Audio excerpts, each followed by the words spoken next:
พัฒนาการอยู่การกินให้มีชีวิตสุขสันต์เปรมปรีพบแสงสว่างส่องทางสร้างความดีให้มีความสุขความทุกข์หายไปธรรมจาริกธรรมจาริกธรรมจา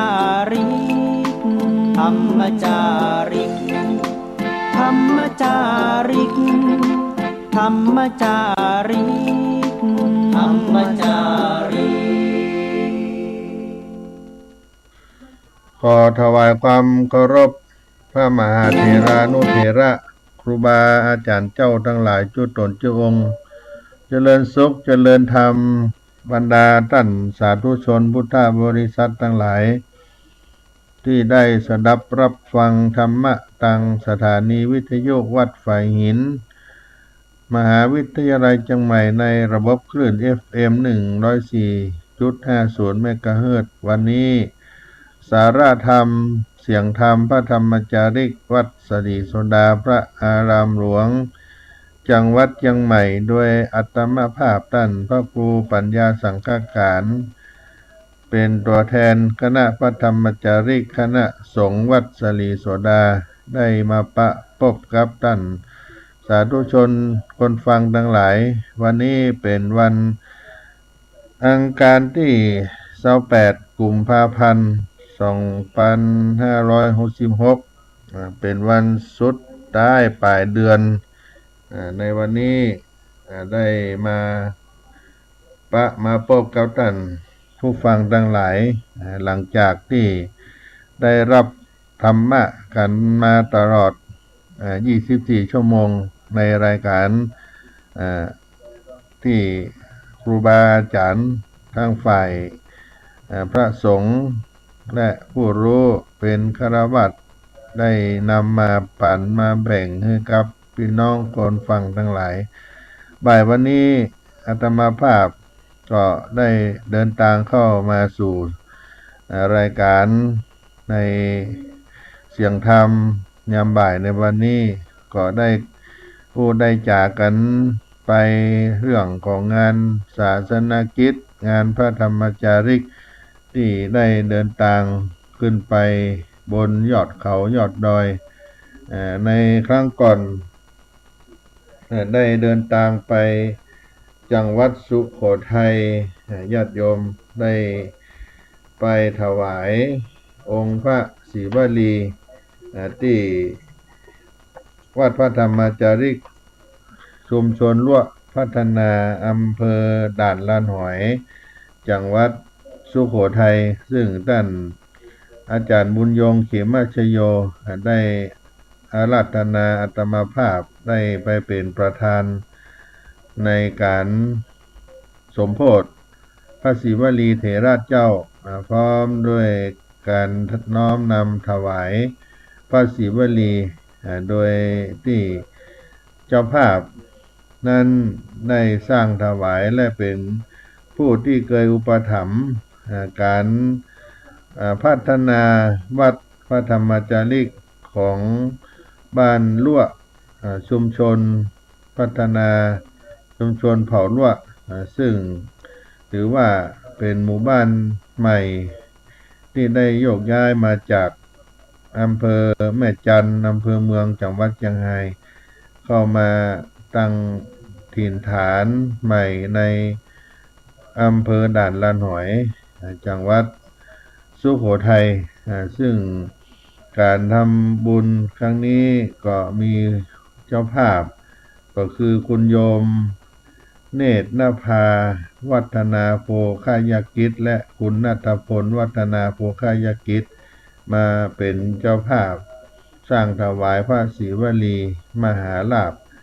วัดพระธรรมจาริกชุมชนลวกพัฒนาบ้านด่านลานหอยได้เอามาเล่าสู่ศรัทธาพี่น้องทั้งหลายก็ได้สำเร็จเสร็จสิ้นไปการได้ถวายพระศรีวลีซึ่งเป็นรูปเหมือนแล้วก็ลงสียกเงิน เป็นสีเงินสียกงดงามสูงประมาณ8 ศอกประมาณ8 ศอกทำฐานขึ้นไปก็อยู่ในราวสัก10 เมตรให้สาธุชนได้กราบได้สักการะบูชาการได้น้อมถวายทานพระศิวลีเถระที่ได้ทราบกันเป็นพระเถระผู้เลิศในทางโชคลาภบูชาพระศิวลีก็ทำให้เกิดความร่ำรวยในการทำมาค้าขายก็ดีมีคนรัก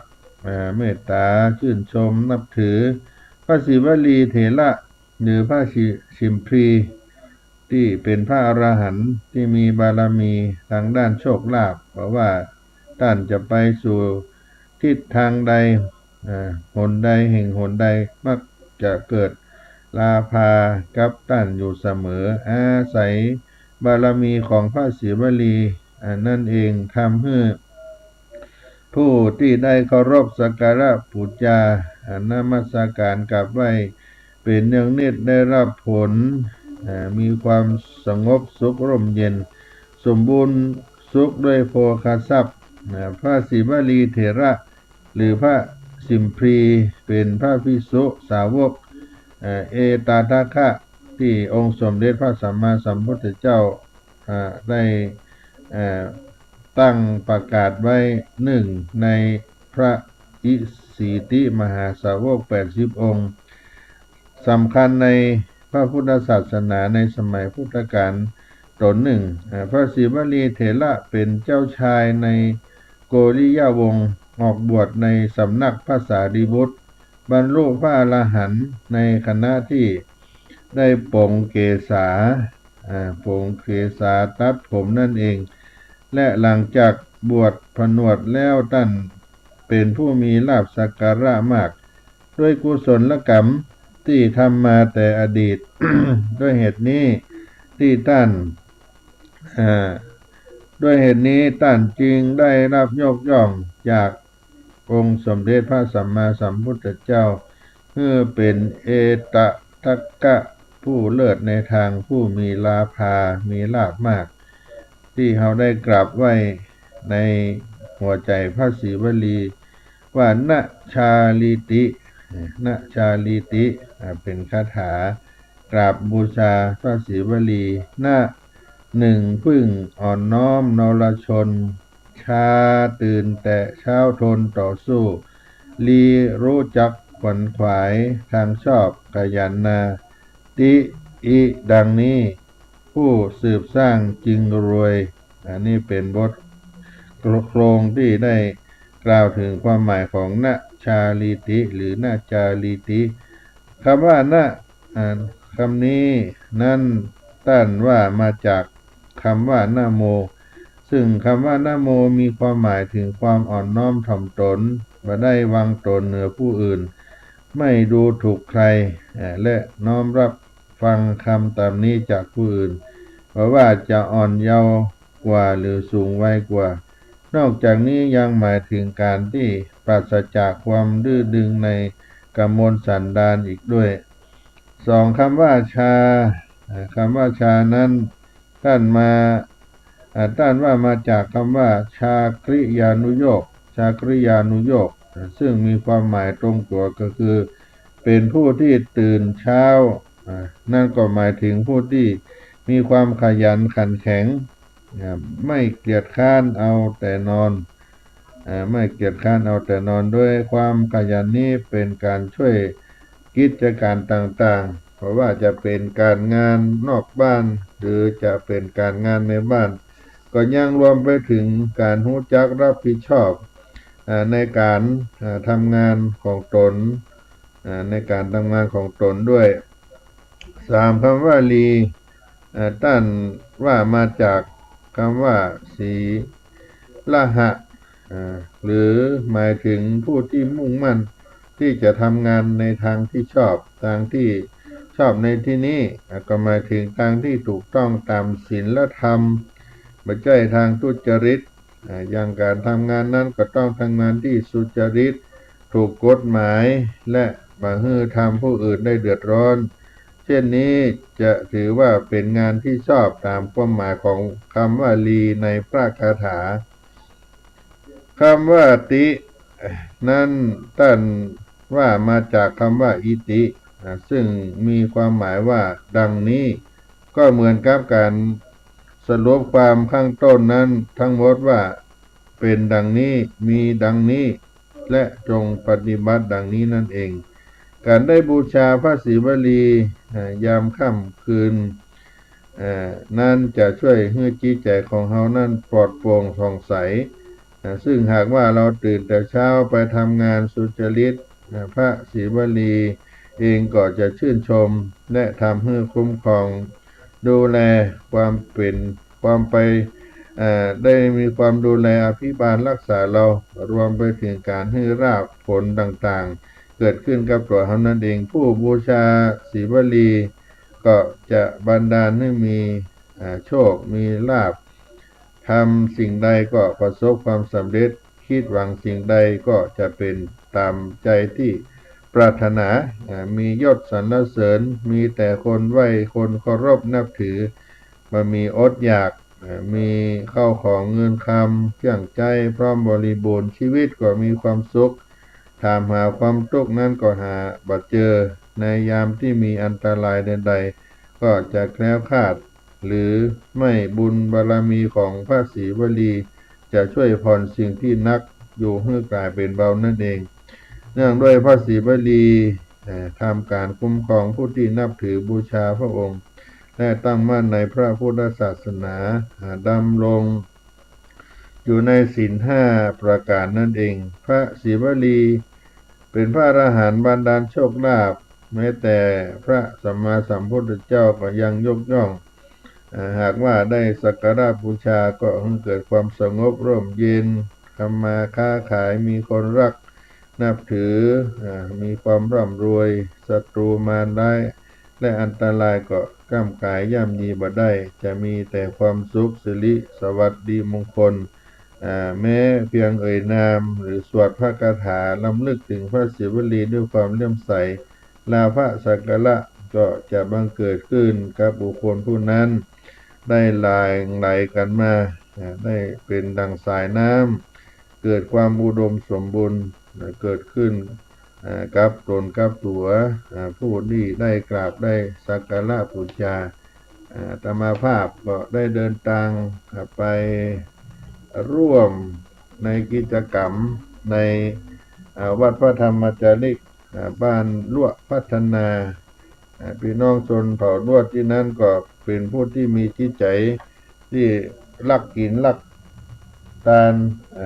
ห่มกินห่มทานทำการทำงานเป็นสามัคคีกันบ้าน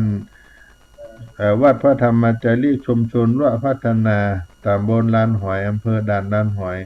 จังหวัดสุโขทัยที่ผ่านมาซึ่งอาทิตย์ที่แล้วได้นำมาเล่าอู้สู่กันฟังอาตมาภาพก็ได้เดินทางไปเป็นประธานในนามของพระธรรมจาริกที่ท่านพระอาจารย์บุญยงเขมชโยได้ไป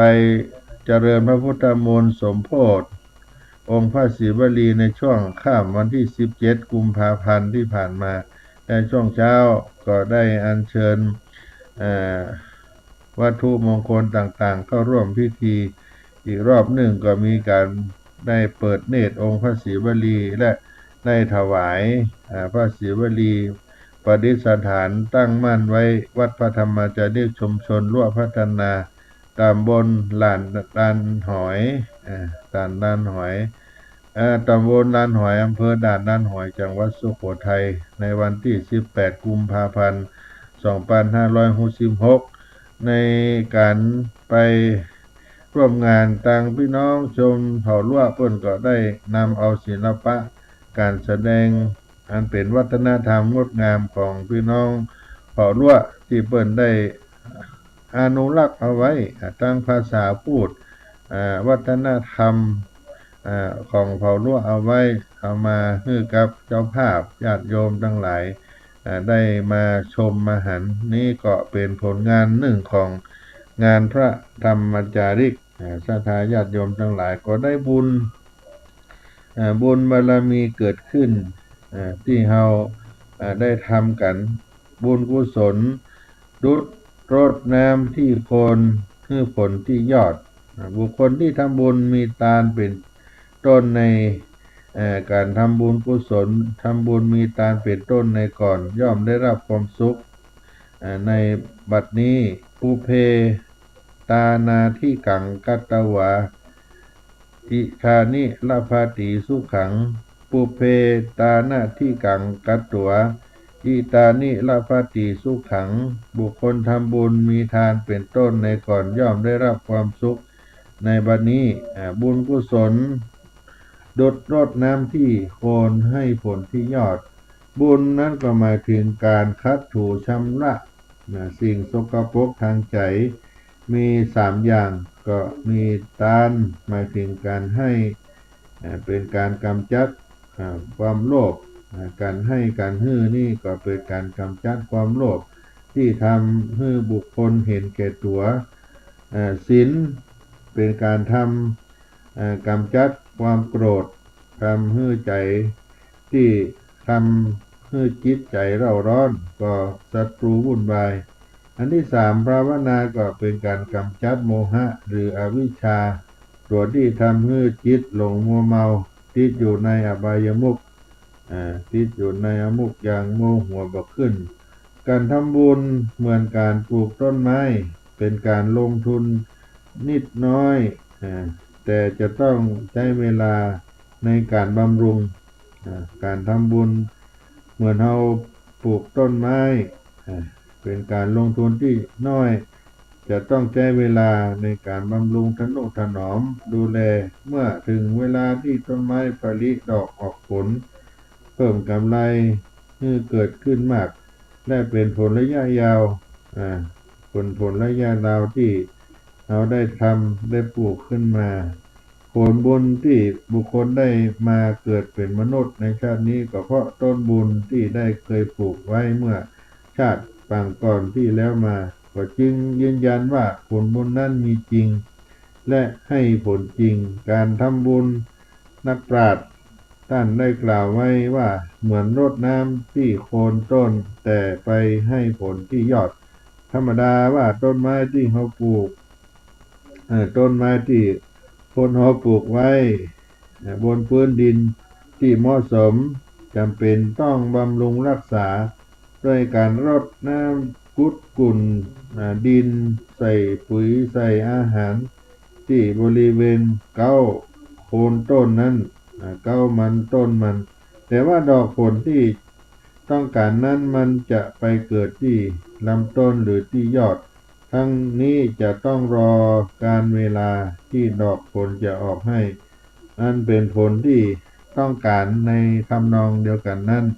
การปลูกฝังความดีหรือปลูกบุญจะต้องเริ่มต้นจากใจซึ่งเป็นเสมือนพื้นดินหรือพื้นฐานของต้นบุญก็คือก่อนจะปลูกบุญจะต้องสร้างศรัทธาให้เกิดขึ้นกับจิตใจโดยจะต้องมีความเชื่ออย่างแท้จริงจากนั้นก็จะใช้สัจจะความจริงใจคือการกระทำสิ่งใดเราก็ต้องทำด้วยทำด้วยความจริงตอกย้ำลงในจิตใจให้มั่นคงเมื่อปรับปรุงพื้นดินคือใจพร้อมแล้วก็นำเอาเมล็ดพืชทั้ง3อย่างที่ได้กล่าวไว้ก็คือทานะศีลภาวนาลงปลูกไปในดินด้วยแล้วก็มันรดน้ำด้วยความวิริยะภาคเพียรความอดทนมีสติเป็นเครื่องมือในการทำงานนั้นและมีปัญญาเป็นปุ๋ยบัดจ้านานผลบุญก็จะบังเกิดขึ้นหันอันเป็นผลบุคคลที่ต้องการเป็นผลละบุญผลละสิ่งที่เราพึงต้องการจะเกิดขึ้นเพราะฉะนั้นบุคคลควรตั้งอยู่ในความไม่ประมาทมันสร้างบุญมีทานเป็นต้นเหมือนเจ้าเกษตรทำให้ใส่นา เมื่อผลประโยชน์จะเกิดขึ้นก็หวังผลประโยชน์ที่จะเกิดขึ้นแก่ชีวิตของตนการทำบุญตนต้องอดทนให้ตลอดเหมือนรดน้ำที่โคนแล้วไปให้ผลที่ยอดทำบุญกุศลเหมือนรดน้ำที่โคนให้ผลที่ยอดผลจะบัดสิ้นจะเก็บกินไปตลอดกาลทำบุญให้ทานเป็นบุญกุศลที่เราได้ทำเหมือนกับเราปลูกต้นไม้และได้ดูแลรักษาผลก็จะเกิดขึ้นที่ยอดตามพุทธศาสนาสิทธิ์ว่าปุเพตานาทิกังกัตตวาอิตานิลาภติสุขังปุเพตานาทิกังกัตตัวอิตานิลาภติสุขังบุคคลทำบุญมีทานเป็นต้นในการก่อนย่อมได้รับผลได้รับความสุขในปัจจุบันขณะนี้ก็เป็นเรื่องราวในการทำการให้ทานในเบื้องต้นในการนี้ได้มาเล่าอู้สู่กันฟังก็พักในช่วงต้นและการสักกรรมจะได้มาอู้จาถึงกิจกรรมงานพระธรรมจาริกที่ได้ขึ้นไปบนเขาบนดอยเอามาเล่าอู้สู่พี่น้องคนฟังแห่งกรรมก่อนน้อท่านพุทธศาสนิกชนทั้งหลายโบราณอาจารย์เจ้าเพิ่นได้กล่าวสอนไว้จนเงินจนได้แต่จนใจนั้นอย่าจนจนเงินจนได้แต่จนใจนั้นอย่าจนได้สิ่งใดก็จงพอใจในสิ่งนั้นในสิ่งที่ได้มาในที่นี้ก็หมายถึงได้มาเพราะผลแห่งการทำงานที่สุจริตจะได้มากได้น้อยก็มีความยินดีและพออกพอใจเช่นการทำงานของคนเราทั้งหลายได้การงานมาตลอดวันก็ดีได้มีค่าที่ไปทำงานได้ตอบแทน101 ปันก็เกิดความพอใจที่เขาได้มาบ่ได้คิดว่าได้ประมาณนี้มันจะน้อยไปบ่พอบ่งาม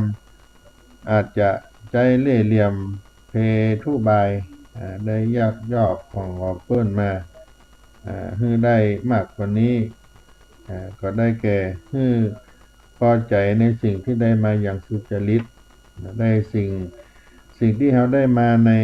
ที่นี้ก็เป็นการที่ได้มาเพราะผลการทำงานที่เขาสุจริตจะได้มากได้น้อยประมาณใดก็ตามก็คงพอใจในสิ่งนั้นที่ให้กับเฮาให้ได้พอใจในสิ่งนั้นเพื่อให้มีการเพื่อบ่ให้มีการดิ้นรนกระวนกระวายให้ได้พออกพอใจในสิ่งนั้นบ่ให้ได้ดิ้นรนกระวนกระวายใจมีความทุกข์หันไปใฝ่ในทางทุจริตบ่ดีบ่งามและยังมีความหมายกว้างออกไปแถมว่าเมื่อได้เต้านี้เต้าอี้แล้วหากถึงคราวใจจ่ายจะต้องมาจ่ายให้เกินนี้หรือถ้าหาก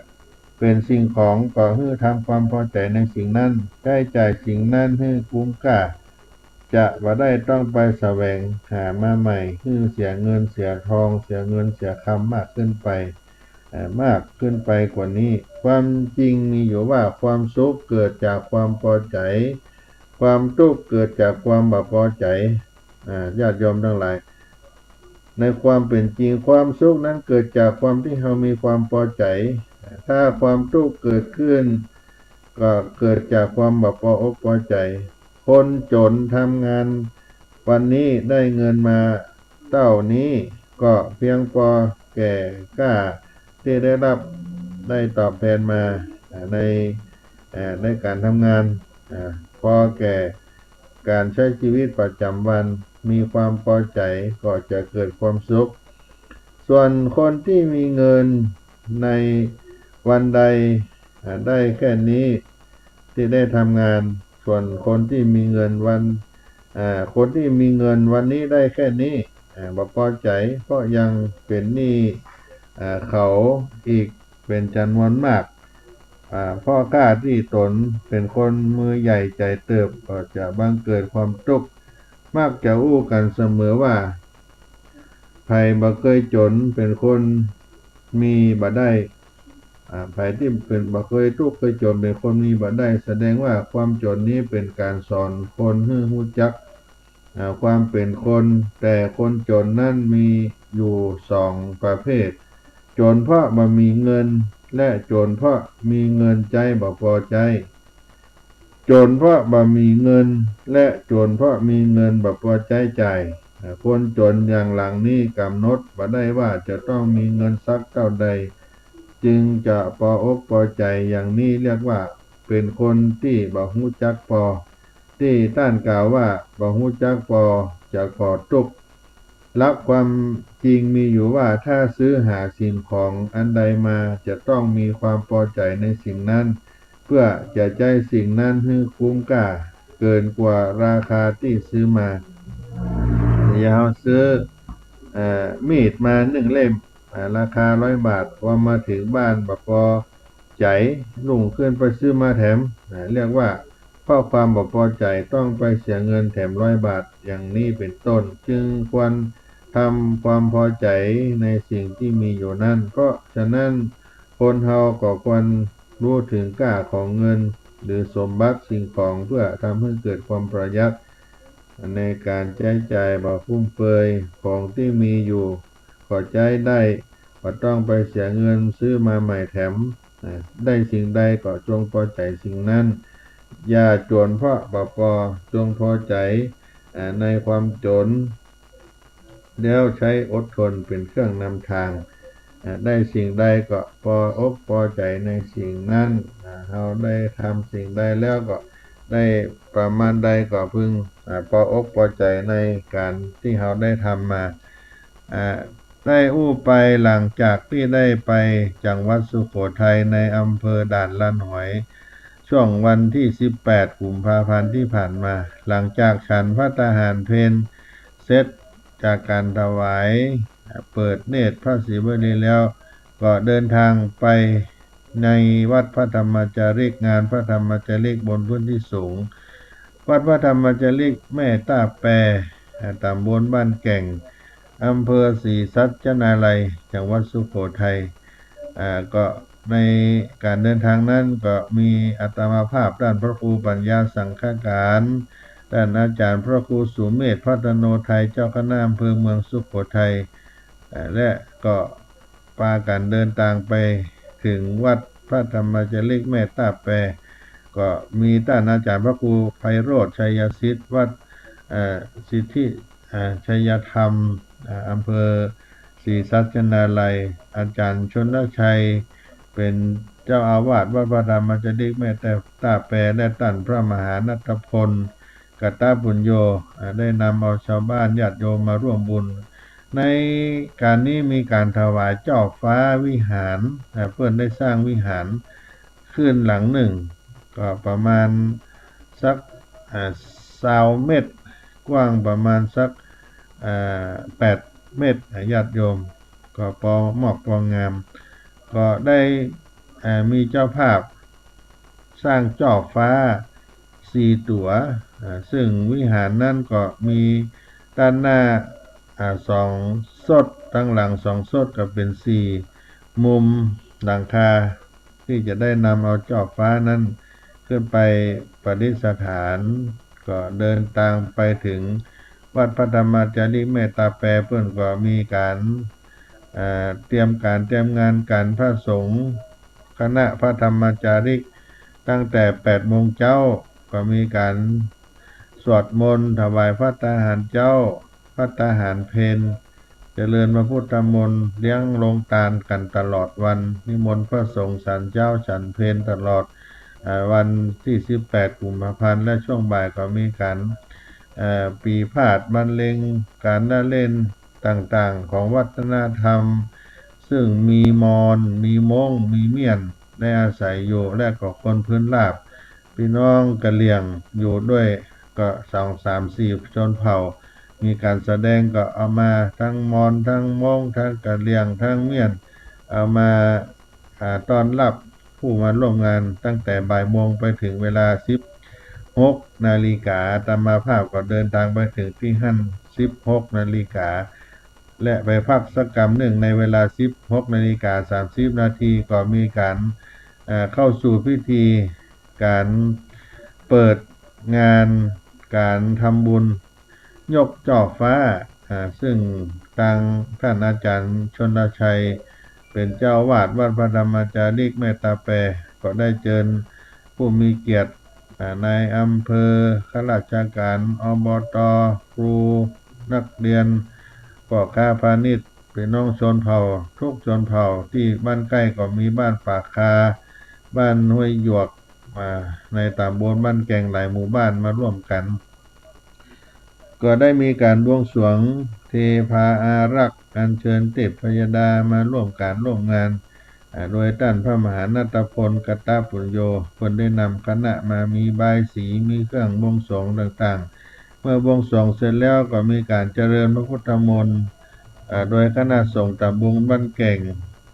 วัดโบราณหลวงวัดป่าคาหลายๆวัดที่เพิ่นมาร่วมกันเจริญพุทธมนต์แล้วก็ได้ไปเจิมอาตมาภาพท่านพระครูปัญญาสังฆการก็ไปเป็นในนามของพระธรรมจาริกเป็นตัวแทนพระธรรมวชิราธิบดีหลวงพ่อพระเทพโกศลก็ไปเจิมร่วมด้วยท่านประธานสงฆ์ก็มีท่านพระครูสุเมธพัฒโนไทยเจ้าคณะอำเภอเมืองสุโขทัยท่านพระครูไพโรจน์ชัยศิษฐ์คณาจารย์ชนชัยพระมหานัตพลกตปุญโญก็ไปเจิมเสร็จแล้วก็อัญเชิญจอกฟ้าขึ้นไปสู่หลังคาไปทีละตัวเจ้าภาพร่วมกันทางหมดทั้งมวลก็ประมาณพันกว่าคนในภาคค่ำยามเย็นในวันนั้นก็อัญเชิญเจ้าฟ้าพระสังฆเจ้าทั้งหลายก็เจริญชัยยมงคลคาถาอัญเชิญเจ้าฟ้าปั้นลมขึ้นไปเพื่อไปประดิษฐานได้สร้างวิหารไว้ก็มีเจ้าฟ้าเป็นส่วนสำคัญส่วนหนึ่งเจ้าฟ้าเป็นสิ่งที่ได้เกิดความสวยสดงดงามเป็นที่สุดยอดของอาคารที่เขาเรียกว่าวิหารหรือศาลาธรรมก็ดีการถวายเจ้าฟ้าปั้นลมบ้านเฮาเพิ่นเจ้าฟ้าใบละกาอันนี้สูงส่งพดุงศาสนาก็นำปาสู่ความมั่นคงเจ้าฟ้านั้นเป็นส่วนที่อยู่บริเวณเจ้าฟ้าเป็นส่วนที่อยู่ยอดสุดบริเวณยอดสุดของหน้าบันหน้าแหนบหน้าบันทั้งสองด้านจะมีกี่ชั้นก็ว่ากันไปของที่ก่อสร้างตามได้มีสถาปัตยกรรมเกิดขึ้นมีลวดลายเป็นนกเป็นครุฑเป็นนาคก็ดีก็จะมีความหมายว่าจะให้เกิดความเจริญรุ่งเรืองส่วนบ้านปลายนั้นจะเป็นรูปจอกฟ้ารูปเรียวโค้งปลายสะบัดอย่างสวยสดงดงามแล้วก็ในนั้นก็มีใบลากาตรงส่วนที่มีรูปร่างเป็นคลีบมีลักษณะเรียวโค้งมีปลายแหลมคล้ายปลายมีดตรงส่วนกลางคลีบด้านหน้าถากเป็นสันนูนซึ่งวางเรียงประดับตกแต่งอยู่ระหว่างเจ้าฟ้าใบลากาเป็นชื่อเรียกส่วนตกแต่งอาคารหรือสิ่งก่อสร้างตามสถาปัตยกรรมไทยเพื่อความสวยสดงดงามเพื่อความเป็นเอกลักษณ์บ่งบอกถึงความมีศิลปะวัฒนธรรมบ่งบอกถึงความเจริญก้าวหน้าในการช่างซึ่งนิยมตกแต่งอาคารที่ก่อสร้างที่ต้องการบ่งบอกเอกลักษณ์ของความมีศิลปะวัฒนธรรมในวัดวาอารามอุโบสถวิหารมณฑปต่างๆเหล่านี้เป็นต้นเจ้าฟ้าใบลากาเราได้ทำบุญก็เป็นวาระโอกาสที่มีการสร้างวิหารสร้างอุโบสถมณฑปเกิดขึ้นมาซึ่งมีความจำเป็นจะต้องใช้เจ้าฟ้าใบลากาตามสถาปัตยกรรมเพราะว่าไทย ภาคกลางได้อีสานได้ภาคเหนือถวายเจ้าฟ้าใบลากาแก่วัดที่จะทำการบูรณะซ่อมแซม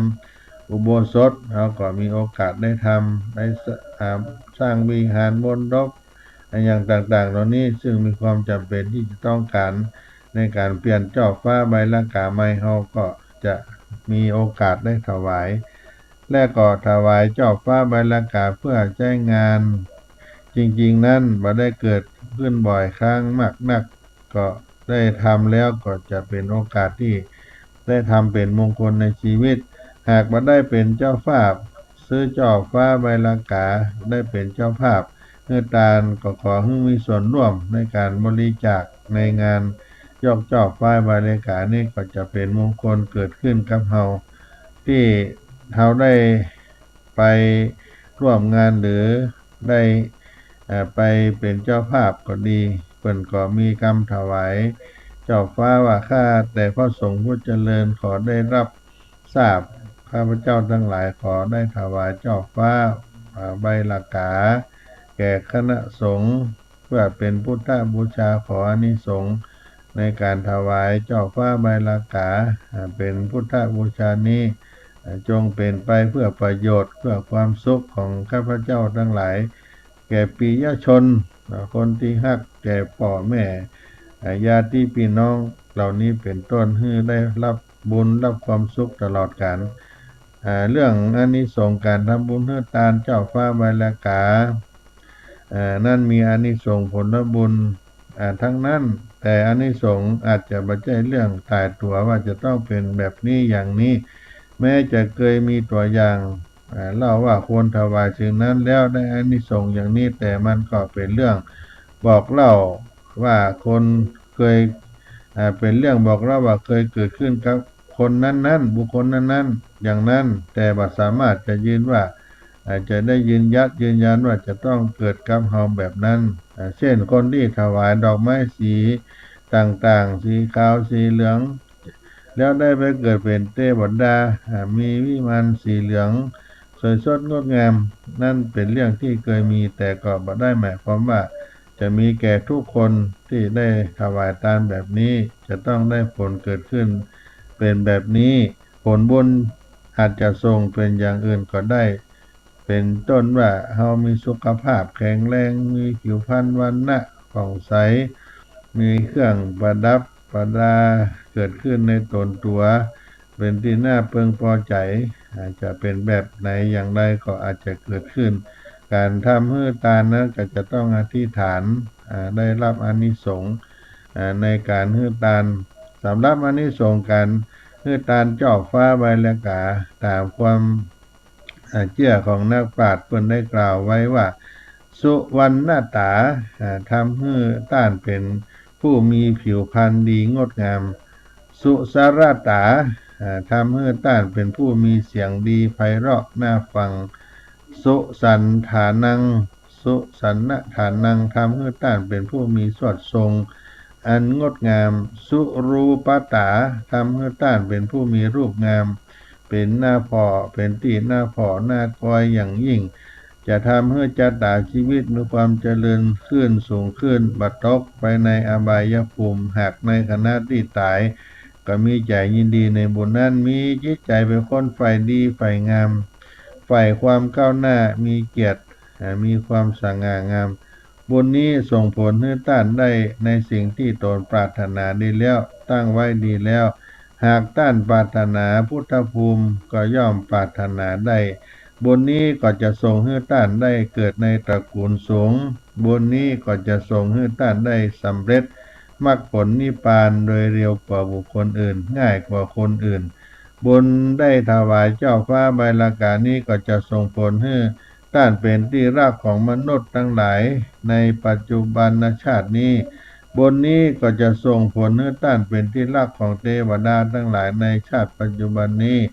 ด้วยการทำบุญนี้จะส่งผลให้ต้านเป็นผู้เจริญในหน้าที่การงานต่างๆที่ได้ทำอยู่ด้วยบุญนี้ก็จะส่งผลให้ต้านได้เป็นผู้เจริญในลาภยศสรรเสริญผลบุญที่ได้ให้ทานเจ้าฟ้าใบลากานี้ก็จะส่งผลให้ เป็นผู้เจริญทั้งในทางโลกียะทางโลกุตระในการฮือตานจ่อฟ้าในศรัทธาญาติโยมทั้งหลายที่อาตมาได้กล่าวไว้ว่าการยกจ่อฟ้าได้ถวายจ่อฟ้านั่นก็เป็นบุญที่ได้ฮื้อส่วนสูงสุดยอดสุดของวิหารอุโบสถมณฑปปราสาทต่างๆที่อยู่หน้าบันทั้งสองด้านหน้าด้านหลังของอาคารที่ได้สร้างขึ้นเป็นพิธีที่สำคัญมากในทางการสถาปัตยกรรมในการฮือตานในศาสนสถานอาคารบอกว่าในหัวในวังก็ดีเพิ่งก็มีเจ้าฟ้าใบลากาเกิดขึ้นถ้าหากได้มีโอกาสเป็นเจ้าภาพก็ดีได้ร่วมบุญยกเจ้าฟ้าก็ดีก็นับว่าเป็นมหากุศลอย่างยิ่งเนื่องจากเป็นส่วนสูงสุดของอาคารและถือว่าทำให้สิ่งนั้นสมบูรณ์เป็นของสูงตัวในสมัยโบราณเพิ่นกล่าวว่าบุญยกเจ้าฟ้าเป็นบุญอันศักดิ์สิทธิ์และยิ่งใหญ่ผู้ประกอบด้วยบุญญาธิการสูงส่งดังนั้นจึงจะยกเจ้าฟ้าได้ไม่ฉะนั้นก็จะต้อง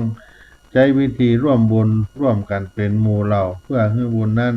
มากพอที่จะยกเจ้าฟ้าได้ส่วนเฉพาะพระอารามหลวง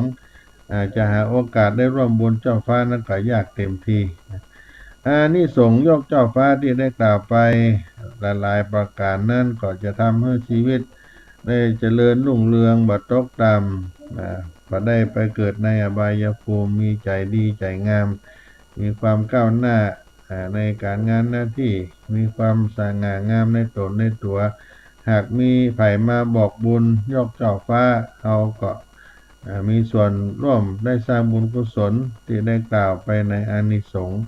ในการยกเจ้าฟ้าได้ฮือตานเป็นบุญบารมีในวัดพระธรรมจริกเมตตาแปรตามบนบ้านแก่งอำเภอศรีสัชนาลัยถ้าท่านใดเคยไปก็ไปแวะไปชมวิหารพระธาตุที่เพิ่นได้สร้างไว้และพระพุทธรูปเอาไว้ประดิษฐานตั้งมั่นเป็นอารมณียสถานที่งดงามแห่งหนึ่งในโครงการพระธรรมจาริกวัดพระธรรมจาริกเมตตาแปรอำเภอศรีสัชนาลัยจังหวัดสุโขทัยไปหาท่านอาจารย์ชนลชัยได้เนิดวันนี้มาพอเวลาแล้วก็จะหมดเชียงไปก็จะขอโอกาสนี้ล่ำลาพี่น้องท่านคนฟังทั้งหลายจะได้มาปะพบกันแถมครั้งในช่วงเมื่อค่ำยามเย็นเวลา 5 โมงแรงถึง 6 โมงแรงในรายการสาระธรรมพระธรรมจาริกวัดสลีโสดาโดยอัตมาภาพท่านพระครูปัญญาสังฆการวันนี้ขอความสุขสดสดีจงมีแก่ท่านผู้ฟังทั้งหลายจุผู้ในคนจัตตาโลธรรมาวัฏันติอายุวันโนสุขังปะลัง